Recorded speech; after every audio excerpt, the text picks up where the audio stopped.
우리 좋은 거 좋아하죠? 여러분 좋은 옷 좋아하시죠?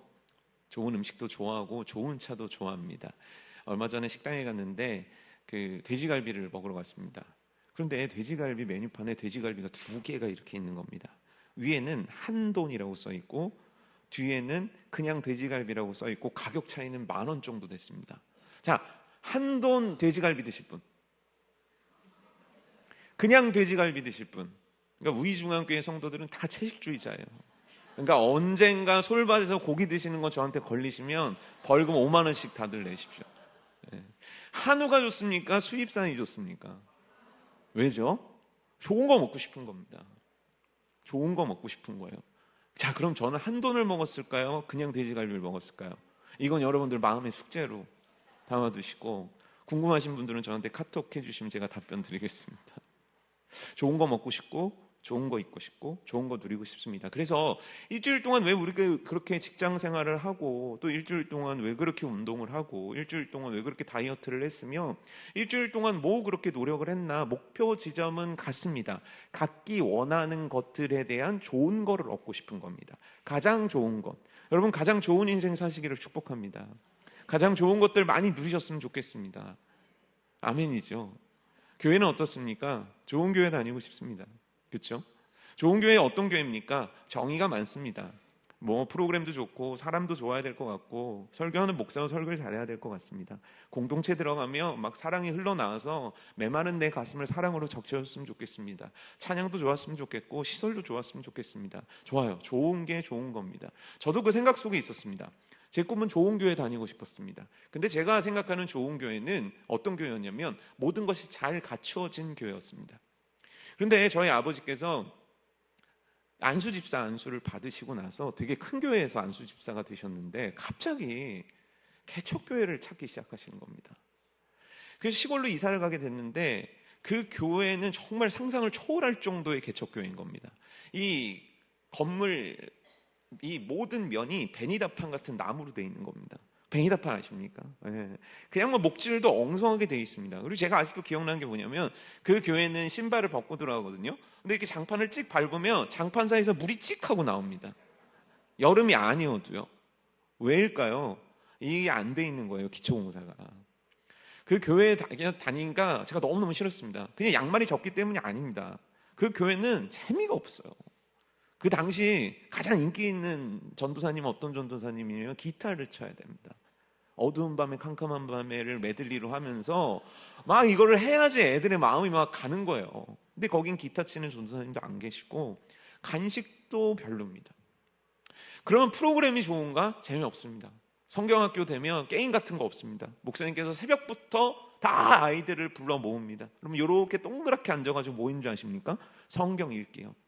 그래서 제가 아직도 기억나는 게 5절씩을 읽으면서 구약 통독 같은 걸 한 거예요. 그 조그만한 애기들이 이렇게 돌아가는데 제가 계산을 했습니다.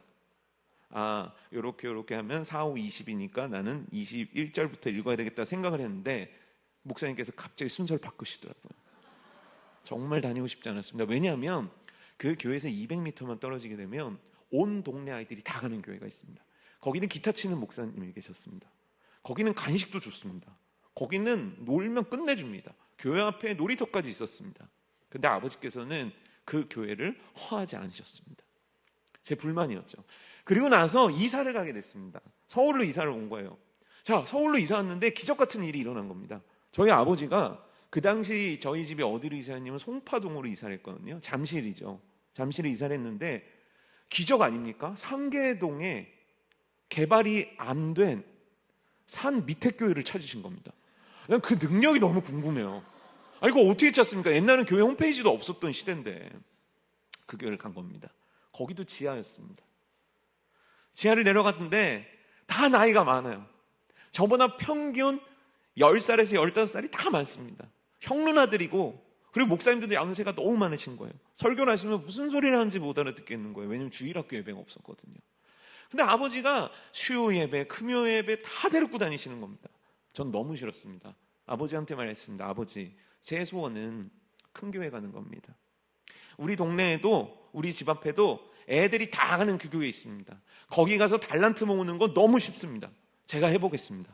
아버지는 허락해 주지 않으셨습니다. 자, 그리고 나서 또 이사를 집에 하게 됩니다. 그런데 이번에는 아버지가 교회를 고르셨는데 지상 3층에 있는 교회를 고르셨습니다. 상가에 있는 교회입니다. 여러분들 그거 아십니까? 지하 2층은 그러니까 상황이 괜찮은 개척교회입니다. 근데 높이 올라가면 올라갈수록, 밑으로 내려가면 내려갈수록 상황이 그렇게 형편이 좋지 않은 개척교회들이 많습니다. 근데 3층이에요. 느낌이 쎄했어요. 근데 문을 열었는데 40명의 성도가 있는 겁니다. 너무 행복했습니다. 이제 됐다. 내 꿈을 펼칠 수 있겠구나. 나도 이제 드디어 좋은 교회를 만났다. 근데 여기서 문제가 있었습니다. 그 문제가 뭔지 아십니까? 제가 어느새 나이가 들고 있었습니다. 제가 어느새 중학생이 되고 고등학생이 되고 대학생이 된 거예요. 그러니까 뭐냐면 교회의 일이라는 일은 다 저한테 오는 겁니다. 주일학교 교사도요, 중학교 1학년 때부터 했어요. 제 첫 설교가 17살 때였어요. 왜? 없어요, 사람이. 그리고 나서 전동 뭐 하재요. 그리고 친구를 데리고 가가지고 그 오래된 건물에 상가를 올라가면요, 제가 창피한 거예요. 교회를 보여주기가 창피한 거예요. 제 소원이었어요. 하나님 제발 저를 큰 대형교회에 사람도 많고 목사님도 좋고 시설도 빵빵한 그런 교회에 제발 좀 저를 보내주세요. 근데 하나님께서 응답해 주셨습니다. 20살이 넘어서 어느 날 드디어 10,000명이 모이는 엄청 좋은 교회에 제가 가게 된 거예요. 갔더니요, 눈이 돌아갑니다. 사람이 많고요, 무슨 청년부도 엄청나게 크고요, 찬양인도도 끝내주고요. 그리고 왜 그렇게 큰 교회 목사님들은 다 그렇게 목소리도 옥구슬이 잘생겼습니까?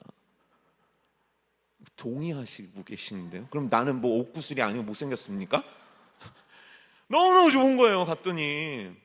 그래서 저는 생각했습니다.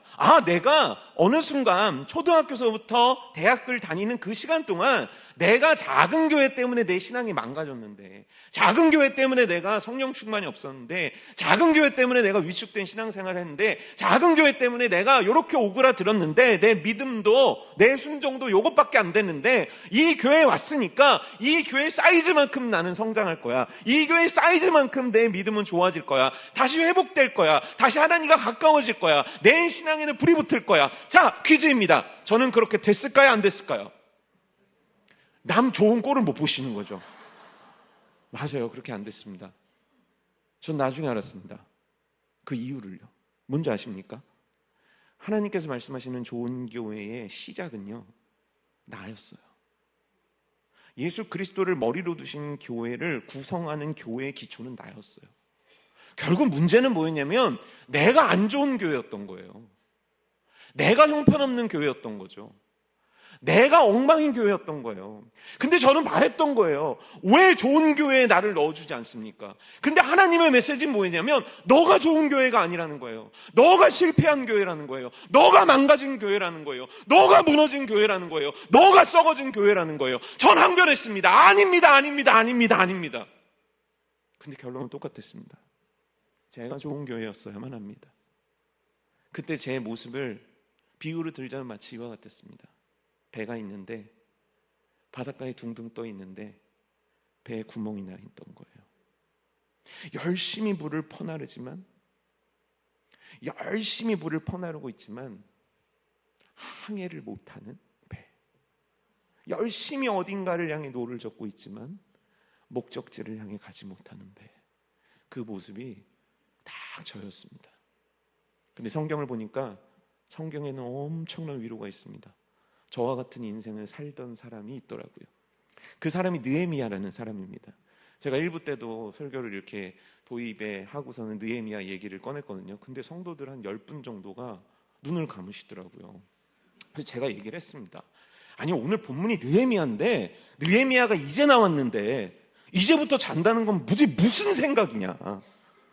주무시는 분들 이제 느헤미야가 나왔어요. 그러니까 다른 일은 갈 때까지 느헤미야가 도대체 뭔지는 알고 주무셔야 될 거 아닙니까? 그리고 이따 목장 나올 때 오늘이 느헤미야인지 느타리 버섯인지 이러고 있으면 안 되잖아요. 그러니까 좀 깨서 들어보십시오. 감사합니다, 박찬희 권사님. 느헤미야예요. 느헤미야는요, 가장 무기력하고 가장 무능한 존재로 살아가고 있었습니다. 근데 그렇지 않았어요. 왜냐하면 느헤미야는 대단히 출세한 인물이었습니다. 바벨론이란 나라에서 유대인으로, 여러분, 유대인 포로로 잡혀온 자가 지금 어떤 포지션이냐면 왕의 비서진에 있는 거예요. 왕의 비서를 담당하고 있는 겁니다. 그것도 굉장히 고급 공무원이 되어 있는 겁니다. 성공한 인생이죠. 굉장히 성공한 인생이죠. 아닙니다. 왠지 아십니까? 우리 크리스천들의 성공은요, 어떤 직책과 어떤 숫자가 표현하는 게 아닙니다. 우리 크리스천들의 성공 여부는 하나님께서 결정하시는데, 성공한 인생은 어떤 인생이냐면 표대를 향해 달려가는 인생입니다. 표대가 뭡니까? 하나님께서 내 인생 가운데 주신 그 사명을 따라 살아가는 인생이 성공한 인생입니다. 여러분들이 아무리 자녀들을 낳고 자녀들이 그 좋은 대학을 들어가고 여러분들이 1년 동안 버는 수익이 수백억 수천억이 된다고 할지라도, 만약 여러분들이 소명을 향해서 달려가지 못한다면 죄송합니다. 여러분들의 인생은 실패입니다. 대단히 큰 실패입니다. 완벽한 실패입니다. 뼈아픈 질문 드릴까요? 지금까지 중간 스코어는 성공입니까? 실패입니까? 내 20대의 스코어는 실패입니까? 성공입니까? 내 60대의 스코어는 실패입니까? 성공입니까? 느헤미야는 어느 순간 인생의 목표가 생존이 된 사람이었던 거예요. 아니, 목사님, 느헤미야서 보니까 그런 게 나와 있지 않는데요? 맞아요. 느헤미야서에는 그가 생존을 위해 힘썼다라고 나오지 않습니다. 하지만 중요한 건 뭐냐면 느헤미야에게 주어진 사명이 느헤미야의 오늘을 이끌지는 못했다는 거예요. 느헤미야의 사명이 뭡니까? 좋은 나라를 만드는 겁니다. 주님 다시 오실 그 나라를 만드는 겁니다. 예수 그리스도를 맞이하는 예루살렘을 다시 회복하는 겁니다. 그 일 가운데 느헤미야가 한 부분으로 하나님께서 쓰기를 원하시는 겁니다. 근데 느헤미야는 그것에 대해서 생각하는 인생이 아니었어요. 그것에 대해서 고민하고 있던 인생이 아니었어요. 그거에 대해서 괴로워하는 인생이 아니었습니다. 그걸 위해서 노력하고 있는 인생이 아니었습니다. 그런데 어느 날 하나님께서 한 남자를 그의 인생 가운데 불쑥 집어넣는 겁니다. 그의 이름은 바로 하난이라는 남자입니다. 그 남자를 통해서 듣게 되는 거예요. 뭘 듣게 되냐면 지금 예루살렘이 엉망입니다. 예루살렘의 성벽이 무너졌습니다. 예루살렘의 성전이 무너졌습니다. 예루살렘에 기거하는 많은 유다인들이 고통을 겪고 있습니다. 이방인들의 침략을 받고 있습니다. 사람들의 조롱거리가 되고 있습니다. 실패하고 낙인 찍힌 인생을 살아오고 있습니다. 이것이 얼마나 슬픈 인생입니까? 하나님과 느헤미야에게 지금 현재 벌어지고 있는 예루살렘의 상황에 대해서 얘기해 준 겁니다. 자, 여기서 퀴즈 하나 드리겠습니다. 자꾸 퀴즈 내지 말라고 그러는데 이 퀴즈는 되게 재밌습니다. 추리를 요하는 거거든요. 자, 들어보십시오. 느헤미야는 예루살렘이 이 상태로 된 것을 알고 있었을까요? 지금 처음 들었을까요? 자, 알고 있었을 것 같다. 처음 들었을 것 같다. 알고 있죠.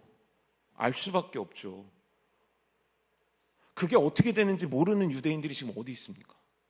지금 예루살렘이 비참하다는 거, 그곳에 사는 사람들이 형편없다는 거, 그곳이 가난하고 어렵다는 거 어떻게 모를 수 있겠습니까?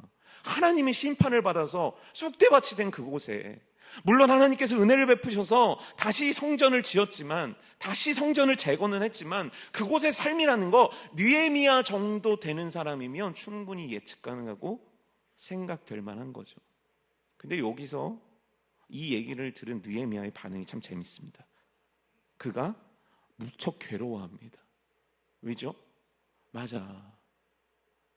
내 민족이 이렇게 됐구나. 내 나라가 이렇게 됐구나. 지금 그들이 고통을 겪고 있구나. 근데 난 여기서 뭐 하고 있나? 난 이렇게 살아도 됐나? 난 이렇게 여기서 이렇게 떵떵거리면서 사는 게 내게 맞는 건가? 그는 괴로워합니다.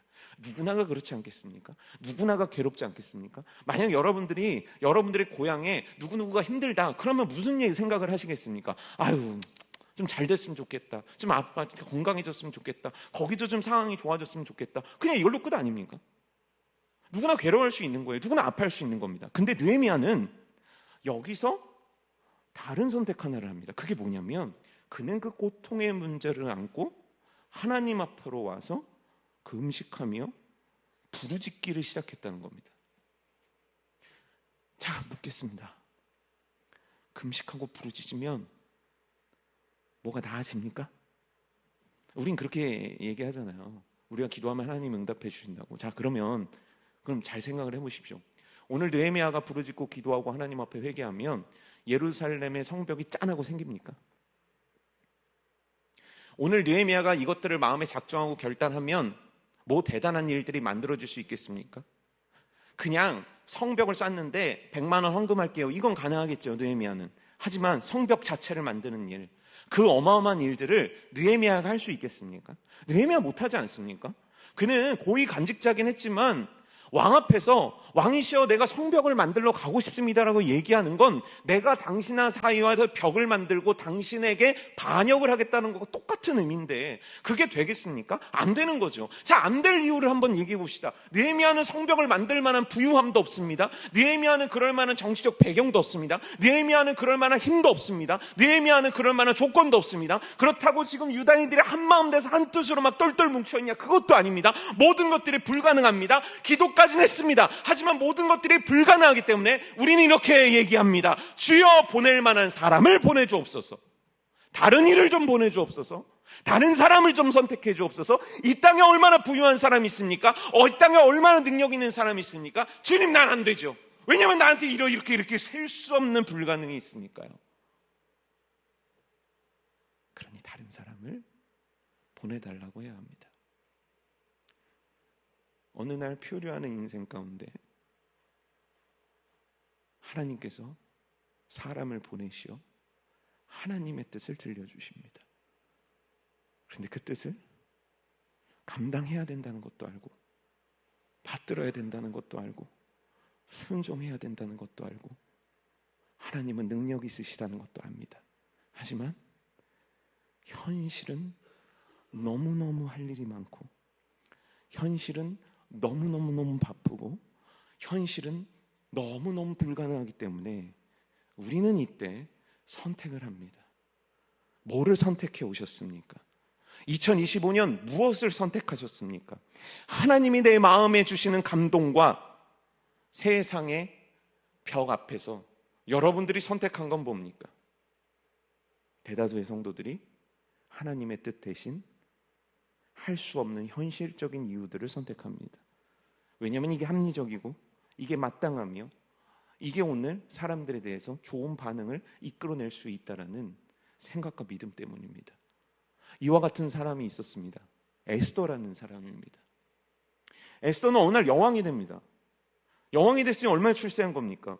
근데 갑자기 삼촌 모르드게가 찾아오더니 에스더에게 이렇게 요구합니다.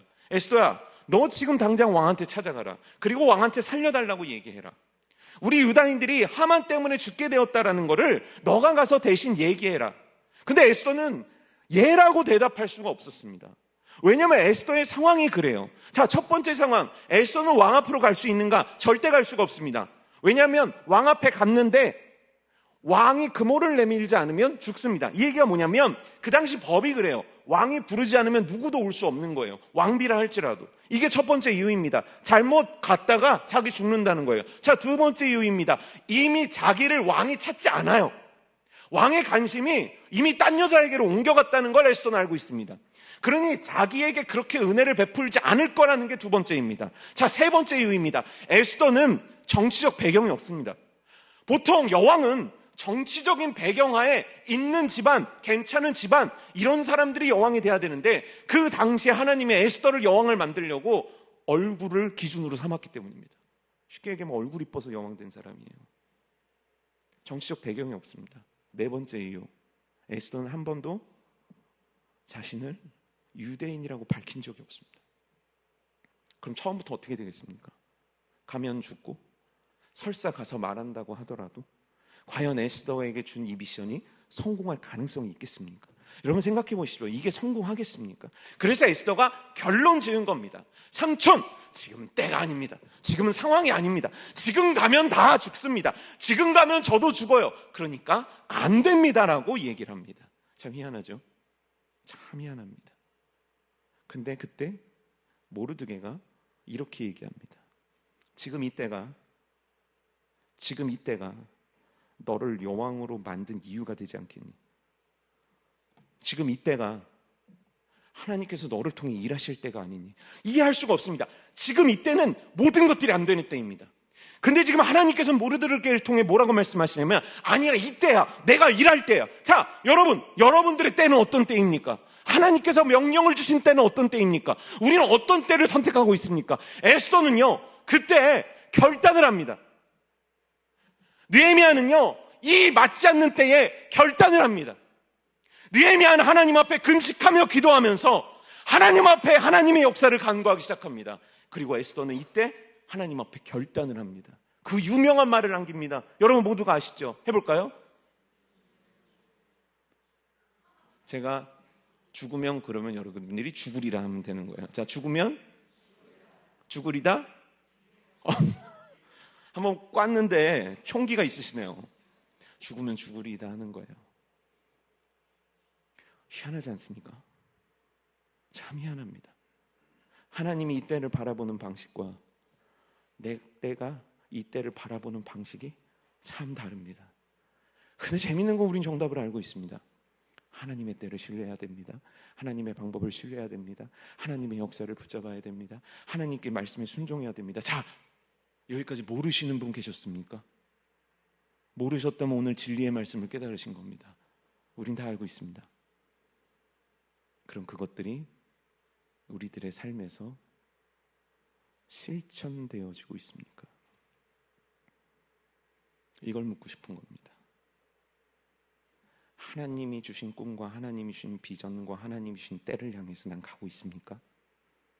아니면 이것 때문에 안 됩니다, 저것 때문에 안 됩니다, 이런 상황 때문에 안 됩니다, 저 인간 때문에 안 됩니다 하고 멈춰 계시거나 잊고 계신 것은 아닙니까? 여러분, 아무리 많은 불가능의 이유들과 아무리 많은 할 수 없는 수만 가지의 이유를 대도 결국 느헤미야와 에스더가 쓸 수 있는 답은 딱 하나밖에 없습니다. 그게 뭡니까? 예, 쓸 수 있는 답은 하나밖에 없습니다. 아멘. 왜죠? 하나님이 정하셨기 때문입니다. 누가 하나님의 뜻을 꺾습니까? 누가 하나님이 하시겠다는 걸 막을 수 있습니까? 여러분, 우리가 오늘 예배 때 놀라운 일을 하나를 했습니다. 굉장히 습관적이지만 놀라운 일입니다. 그게 뭔지 아십니까? 사도신경을 외웠습니다. 자, 사도신경 처음 한번 해볼까요? 시작. 뭐라고요? 전능하사 모든 것들을 하실 수 있는 그가, 천지를 만드신 그가 느헤미야에게 하신 명령입니다. 에스더에게 하신 명령입니다. 우리에게 하고 계신 명령입니다. 전능하사 천지를 지으신 하나님을 내가 믿습니다라고 고백은 하지만 우린 예배 시작부터 거짓말로 시작한 자들 아닙니까? 여러분, 우리들의 인생은 하나님의 뜻을 쫓지 않으면 죽은 것과 다름없습니다. 우리들의 인생은 하나님의 뜻을 사랑하지 않으면 죽은 것과 별반 다르지 않습니다. 자꾸 교회에 왔다는 걸로 위안받지 마십시오. 죄송합니다. 자꾸 교회 와서 주일 예배 드렸다는 걸로 만족하지 마십시오. 오늘 그냥 이 자리에서 도장 찍고 갔다고 안심하는 건 우리 목사님들밖에 없습니다. 하나님이 원하시는 건 오늘 도장 찍는 게 아닙니다. 하나님이 원하시는 인생을 향해 살고 있냐는 겁니다. 하나님이 오늘 너에게 보여주신 인생을 향해 가고 있냐는 겁니다. 하나님이 오늘 너에게 이야기하는 이 말을 청종하고 있냐는 겁니다. 제발 착각에서 벗어나십시오. 하나님이 원하고 계십니다. 그래서 느헤미야는 하나님의 말씀에 순종해야 하고 에스더는 하나님의 말씀에 순종해야만 합니다. 사랑하는 성도 여러분들이요, 주님은 오늘도 여러분들에게 말씀하고 계시고 보여주고 계시고 들려주고 계십니다. 오늘 내가 무엇하며 살아가야 할지, 오늘 내가 어떠한 표대를 향해 가야 될지, 오늘 내가 어떤 회개를 드려야 될지, 내가 오늘 어떤 간구를 드려야 될지, 이를 위해 내 삶에 무엇을 포기해야 되고 무엇을 선택해야만 하는지 하나님께서는 여러분들에게 끊임없이 보여주고 계십니다. 제발 들으십시오. 제발 선택하십시오. 제발 결단하십시오. 안심하십시오. 여러분들에게 선교지 가서 죽으라고 안 합니다. 여러분들에게 가서 순교 안 하고 얘기 안 합니다. 하나님께서 여러분들의 인생에 놓고 하시는 이유는 그가 이루실 일이 있기 때문입니다. 그가 하고 싶은 일이 있기 때문입니다. 뭡니까? 느헤미야 너를 통해 성벽을 만들겠다. 에스더는 뭡니까? 내가 너를 통해 유대인들을 살리겠다. 하나님께서 우리들에게 보여주고 계신 거예요. 근데 여러분, 에스더서와 느헤미야서를 오늘 정말 심심하시면 집에 가서 한번 읽어보십시오. 놀랍게도 다른 성경과 굉장히 큰 차이점 하나가 있습니다. 그게 뭔지 아십니까? 하나님께서 직접 이야기하신 대목이 한 군데도 없습니다. 하나님이 등장하지 않습니다. 자, 똑같습니다. 우리도 마찬가지죠. 우리도 똑같습니다. 우리들의 인생에 하나님이 얘야 이거 하거라, 쟤야 저거 하거라 말씀하지 않으십니다. 그런데 하나님께서 듣게 하시고 깨닫게 하셔서 그의 뜻을 바라보게 하시는 겁니다. 오늘 하나님께서 여러분들을 부르셔서 말씀하시는 겁니다.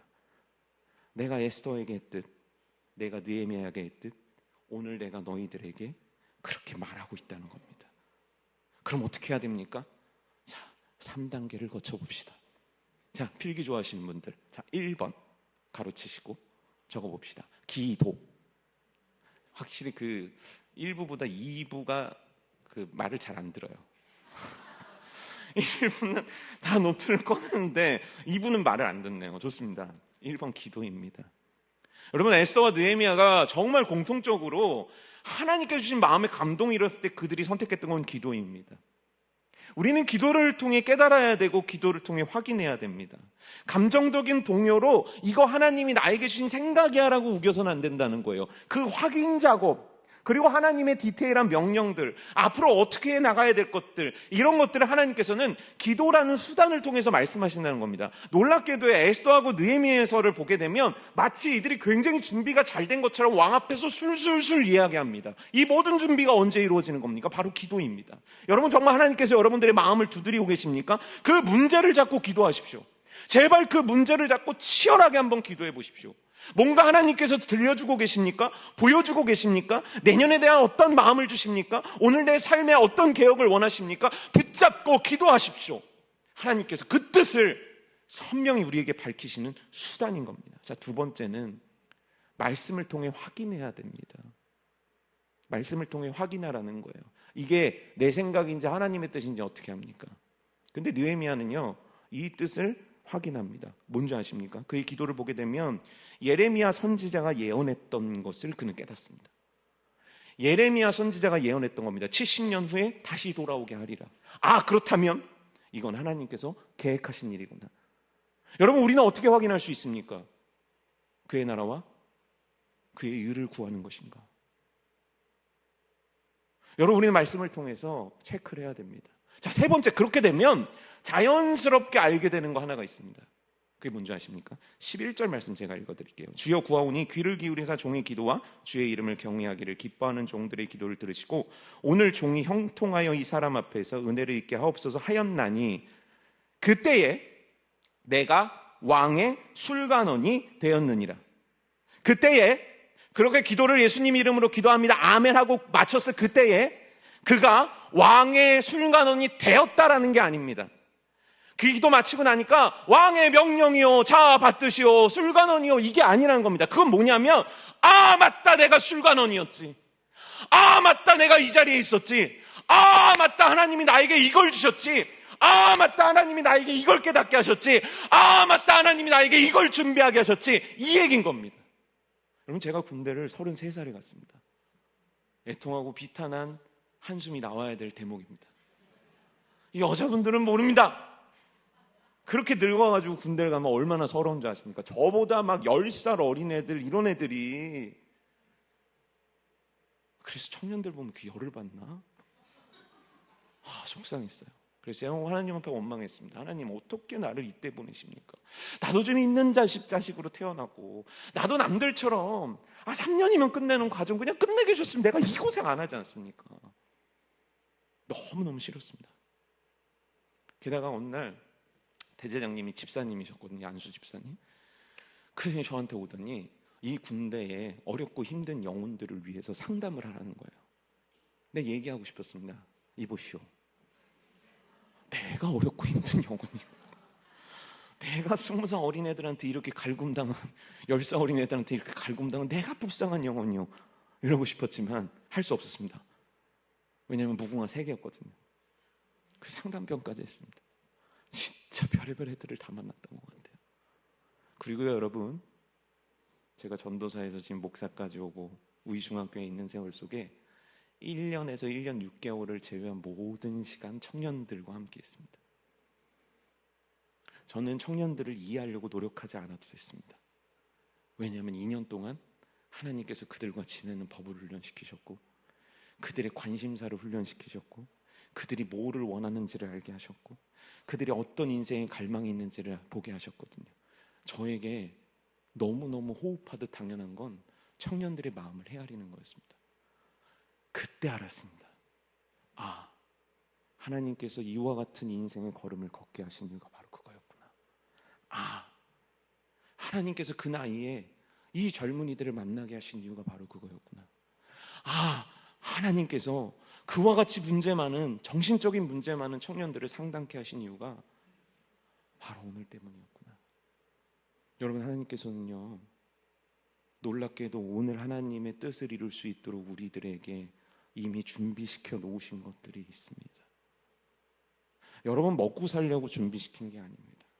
여러분들의 직장과 여러분들의 가족과 여러분들의 외모와 여러분들의 상황과 여러분들의 자동차와 여러분들의 집과 여러분 주머니에 있는 카드, 모든 것들은 하나님께서 그때를 위해 준비해 놓으신 겁니다. 내가 기도하고 하나님의 뜻을 받아들이고 내가 그렇게 하겠습니다 하고 말씀을 통해 확인하고 그 과정을 통해서 우리는 깨닫게 하시는 은혜가 우리들에게 임하는 거예요. 그리고 그때 비로소 깨달았을 때 나의 삶과 하나님의 사명이 연결되어지는 것들을 경험하게 되는 겁니다. 여러분, 여러분들에게 주어진 게 뭡니까? 그게 초라하든 부유하든 그건 상관없습니다. 그게 대단하든 적건 그건 상관없습니다. 하나님께서 그걸 쓰고 싶어 하신다는 겁니다. 그런데 그렇게 느헤미야가 깨달은 거예요. 아, 맞다. 나는 술 맡은 관원장이었지. 근데 여기서 또 문제가 생깁니다. 뭐냐면 아까도 말씀드렸듯이 이 느헤미야는 유다인 출신이에요. 그리고 바벨론이요, 성벽을 무너뜨린 이유는 뭐냐면 다시 성벽을 짓지 말라는 거예요. 왜냐하면 성벽을 짓는다는 건 너네들이 우리를 침입했을 때 우리가 맞겠어라는 의미예요. 우리를 따로 인정해줘라는 이유예요. 근데 원 바벨론을 만들고 싶었던 바벨론은요, 이걸 허락할 수가 없었던 거예요. 이건 반란의 표현이라니까요. 그러니까 이거 어떻게 얘기합니까? 아니, 얘기한들 왕이 들어주겠습니까? 그래서 그날요, 느헤미야의 얼굴이요, 찡그리고 죄송합니다 이런 표현 써서 썩어 있었어요. 왜요? 마음의 괴로움이 가득했기 때문이에요. 자, 그럼 생각을 해봅시다. 자, 사장님이 출근했습니다. 근데 직원 얼굴이 썩어 있습니다. 사장님은 어떻게 할까요? 기분 좋겠습니까? 아, 너가 인삼을 먹었나 보구나, 이렇게 얘기하겠습니까? 그거 기분 안 좋죠. 그럼 직원은 어떻게 해야 됩니까? 썩을 일이 있어도 빵끝. 그러니까 또, 자, 예를 들어봐요. 반응이 없으니까 또 다른 예를 들잖아요. 이러면 다 여러분 손해예요. 나는 어차피 집에 있다가 1대1까지 마친 거면 7시에 가요. 뭐 여러분 뭐 알아서 하세요. 뿌른 국수를 드시든지 말든지. 자, 생각해보세요. 교회에 왔습니다, 여러분들이. 근데 제가 아주 썩은 표정으로 여러분들을 대합니다. 최창희 집사님 뭐예요? 막 이럽니다. 그럼 최창희 집사님 어떻게 하시겠습니까?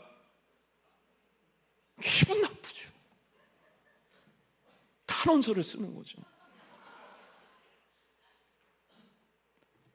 당연히 얼굴을 펴야죠. 근데 느헤미야도 모르게 얼굴이 샤뜩 찌그러져 있었던 거예요. 그럼 왕은 어떻게 되냐면 얼굴 펴. 이게 어디서 그냥 좀 짬 좀 찼다고 건방 떠는 거야? 뭐 이래야 될 겁니다. 근데 그때 왕이요, 왜 그래? 라고 물어봅니다. 그럼 뭐라고 대답해야 되죠? 자, 매뉴얼대로 얘기해 보시죠. 왜 그래? 그럼 뭐라고 대답해야 될까요? 아니, 괜찮습니다. 아, 제가 찡그렸나요? 아, 아닙니다. 아, 괜찮습니다. 네, 말씀하시죠. 보통 이렇게 해야 됩니다. 그래서 여러분들 지금 다 먹고 사는 거 아닙니까? 근데요, 그때 느헤미야가요, 갑자기요, 뭐라고 얘기하냐면, 왕이시여, 저 성벽 만들고 싶어요. 저 성벽 짓고 싶습니다. 저 성벽 좀 짓게 해주세요. 이렇게 얘기합니다. 그리고 나서 거기서 멈췄어야 되는데 뭐라고 얘기했냐면, 왕이시여, 성벽을 만들기 위해서는 큰 나무가 필요합니다. 돈도 필요합니다. 자재도 필요합니다. 사람도 필요합니다. 그러니까 일단 성벽을 쌓을 수 있는 돈을 저한테 주시고 이것들에 대한 자격을 저한테 주세요. 저를 예루살렘의 총독으로 좀 만들어 주세요. 근데 왕이시여, 이것뿐만이 아닙니다. 제가 갈 때 얼마나 많은 이방 민족이 저를 방해하겠습니까? 그러니까 군대도 붙여주세요. 누구도 저를 건들 수 없고 누구도 저를 방해할 수 없고 그냥 성벽 하나 제대로 만들고 거기서 총독을 누릴 수 있도록 왕이시여 해주세요. 자, 왕은 O해야 됩니까? X해야 됩니까? 당연히 X해야 됩니다. 그날 느헤미야는 잘려야 됩니다. 그날 느헤미야는 혼나야 됩니다. 근데 여러분, 왕이요, 구한 것을 다 해줍니다. 있을 수도 없는 일이 일어나는 거예요. 자, 그래서 느헤미야가 갔습니다. 드디어 여긴 예루살렘입니다. 자, 이렇게 성도들이 모였습니다. 자, 얘기하는 겁니다. 여러분, 우리 성벽 만드시다. 그럼 여러분 반응이 어떻겠습니까? 와 하겠습니까? 아니면 다 외면하시겠습니까? 네? 딱 지금 반응인 거예요. 예 하자니 껄쩍지근하고 아니요 하자니 껄쩍지근하고, 누군가 나서서 한마디 누가 해주기를 바라는 딱 그 분위기였을 겁니다. 아니, 왜냐하면 그 당시에 예루살렘의 경기가 너무 안 좋았어요. 그래서 거기에 있는 사람들이 먹고 살 것들에 대해 고민을 했던 시기예요. 그러니까 갑자기 성벽 만들자고 하면 환상이나 품은 그냥 쓸데없는 말하는 한 사람의 얘기에 불과했겠죠. 근데요, 느헤미야가 가서 사실은요, 하나님께서 오늘 깨닫게 해주시고 기도했거든요. 그랬더니 왕이 허락했거든요. 이 얘기를 쫙 백성들한테 합니다. 그랬더니 어떤 역사가 만들어진지 아십니까? 저희가 하겠습니다. 제가 하겠습니다. 우리로 따지면 믿음 전도회가 하겠습니다. 소망 전도회가 하겠습니다. 사랑 전도회가 하겠습니다. 보통 이러면 믿음, 소망, 사랑 뻔하잖아요. 그럼 아멘 아멘 막 이러거든요. 하지만 수산나가 하겠습니다. 에스더가 하겠습니다. 베드로 어떻게, 무슨 얘기입니까? 제가 아직 갈렙과 같은 강건함이 있습니다. 제가 하겠습니다. 난리가 난 거예요. 온 백성들이 함께하게 되는 역사까지 만들어집니다. 어려우며 계속됐습니다. 이방 민족들의 방해요 계속됐습니다. 살해 위협, 암살 위협까지 다 있었습니다. 바벨론에게 또 로비해가지고요, 옛날에 성전을 건축하는 걸 막았듯이 성벽 건축하는 걸 막으려고 별의별 짓을 다 합니다. 그런데 느헤미야의 결론입니다. 성벽은 완성되었다는 거예요. 어떻게 입니까? 하나님께서 하신 겁니다. 하나님께서 하기 원하셨던 일이기 때문입니다. 하나님께서 하기 원하셨던 일을 해야 되는데 누구에게 일을 맡길고, 누가 나의 마음을 알고, 누가 이 문제에 대해서 고통을 알고, 누가 이 문제에 같은 마음을 품고, 누가 이것들을 왜 눈물을 흘려주며, 누가 이것들을 왜 자기의 인생을 던지며, 누가 이것들을 왜 헌신하고 희생하겠는가? 제가 하겠습니다. 그래 너를 통해 일하리라. 하나님께서 오늘 느헤미야를 통해 성벽을 완성케 하신 겁니다. 하나님은 오늘도 여러분들을 통해서 성벽을 완성케 하기 원하시는 겁니다. 여러분들을 부르고 계신 겁니다. 깨달으라는 겁니다. 들으라는 겁니다. 잠에서 깨요. 표류하는 인생에서 깨요. 구멍난 배에서 물 퍼내는 인생에서 벗어나 나의 마음을 품고, 나의 생각을 품고, 나의 열정을 품고 성벽을 만들라. 이게 하나님의 뜻입니다. 우리가 써내야 될 답은 하나밖에 없습니다. 아멘. 자, 제가 물어보죠. 느헤미야 성벽이 만들어지기까지 느헤미야가 한 일은 무엇이었을까요? 정확하게 그가 한 행동들만을 찝어서 쭉 나열하면 이겁니다. 울었다, 기도했다, 말했다, 갔다, 말했다, 모았다, 말했다. 하나님이 하신 건요, 왕의 마음을 바꿨다. 그 많은 것들을 준비케 하셨다. 사람들의 마음을 다 격동하고 움직이게 했다. 믿음 전도에, 소망 전도에, 사랑 전도에 아무도 안 움직이려는 걸 하나님이 한 사람 한 사람 삶에 다 참견하셔서 다 감동 주시고 다 뒤집어놨다. 적들이 온다, 왕의 마음을 막았다.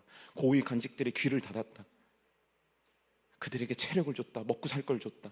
견디게 했다. 능력을 줬다. 누가 더 일한 게 많습니까? 누가 성벽을 완성한 겁니까? 하나님이죠. 느헤미야는 사실 물리적으로 한 게 별로 없습니다. 물론 마음고생하고 애썼다는 건 알지만 하나님이 하시는 겁니다. 그럼 누가 필요한 겁니까? 느헤미야와 같이 움직이는 자가 필요한 겁니다. 느헤미야와 같이 금식하는 자가 필요합니다. 느헤미야와 같이 기도로 눈물로 흘리는 자가 필요합니다. 느헤미야와 같이 자기의 자리를 깨닫는 자가 필요합니다. 느헤미야처럼 오늘에 가진 것으로 주의 일들을 위해서 방향을 전환하는 자들이 필요합니다. 그런 자들이 여러분 되기를 주님의 이름으로 축복합니다. 여러분, 이걸 오늘 이렇게 설교를 듣고 이건 또 선택의 의미로 두지 마십시오. 이건을 선택할 능력도 자격도 우리에겐 없다니까요. 주의 일을 할 거냐마는 나의 주권자가 결정하는 겁니다. 나에게 명을 내렸으면 나는 한 가지밖에 대답할 자격이 없다니까요. 아멘입니다. 그럼 주님께서 일하시는 걸 여러분들의 인생 가운데 보게 될 겁니다. 근데 제가 이렇게 얘기해도 우리들은 한 가지 지점으로 또 몰리게 됩니다. 아까 얘기했잖아요. 현실의 상황들은 만만치 않습니다. 현실의 상황들은 나로 하여금 주의 일들을 하도록 내버려 두지 않습니다. 왠지 아십니까? 이게 사단이 원하는 우리들의 인생이기 때문입니다. 어정쩡하게 살게 그냥 두면 됩니다. 그래서 사단은 우리들로 하여금 하나님보다 현실을 더 크게 보이게 만듭니다. 근데 여러분, 말씀을 보십시오. 고린도후서 4장 7절 말씀인데 제가 아주 이쁘고 우렁차고 정확한 딕션으로 읽어드릴 테니까 한번 들어보십시오. 우리가 이 보배를 질그릇에 가졌으니 이는 심히 큰 능력은 하나님께 있고 우리에게 있지 아니함을 알게 하려 함이라. 뭡니까? 질그릇은 누굽니까? 나입니다. 질그릇이 상징하는 게 뭡니까? 무능입니다. 무가치함입니다. 무력함입니다.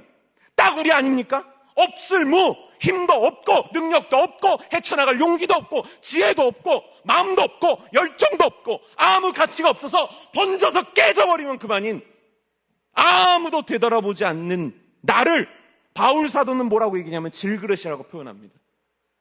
난 질그릇입니다. 정확합니다. 여러분과 저의 현실 인식은 뛰어납니다. 그런데 반전이 있습니다. 그 질그릇에 보배가 들어있다는 겁니다. 이 보배는 누굽니까? 성령 하나님이 우리 안에 계신 겁니다. 하나님이 계신 겁니다. 그의 능력으로 일하시겠다는 겁니다. 왜 자꾸 명령을 내리면 상황을 얘기하는 겁니까? 명령을 내리시니가 우리 안에 계십니다. 명령을 내리시니가 우리를 통해서 일하실 겁니다. 명령을 내리시니가 우리 안에서 역사하십니다. 순종하십시오. 아멘 하십시오. 사명을 향해 가십시오. 성벽을 쌓아가십시오. 그게 몇 년이 걸리든 그건 중요한 게 아닙니다. 오늘 아침에 눈을 떠서 성벽을 쌓아가는 인생이 되십시오. 주님께서 일하실 겁니다. 주님께서 이루실 겁니다. 주님께서 역사하실 겁니다. 제가 이제 아까 그 1부 때 우리 권사님 장로님들한테 한 얘기인데, 여기 에스더도 계시고 베드로도 계시잖아요. 그리고 또 저도 있고요. 제가 내일 죽습니다. 환호하지 마시고요. 제가 내일 죽는다고 합시다. 저 오늘 뭐 할까요? 소고기 먹으러 갈까요? 저 내일 죽으면 저 오늘 뭐 할까요?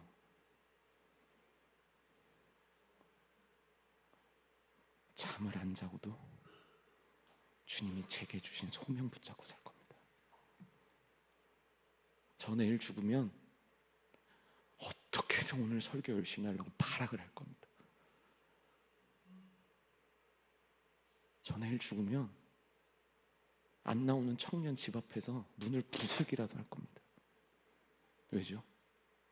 가장 중요한 거니까요. 가장 중요한 거. 내가 그의 뜻을 받드는 것보다 중요한 건 없습니다. 혹여 주님의 뜻이 무엇인지 모르시겠습니까? 혹여 주님께서 주신 뜻 앞에서 멈춰 계십니까?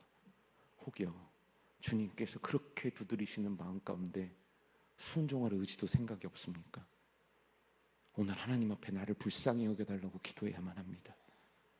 주여 내게 느헤미야의 마음을 주시옵소서. 주여 오늘 내게 에스더의 깨달음을 주시옵소서.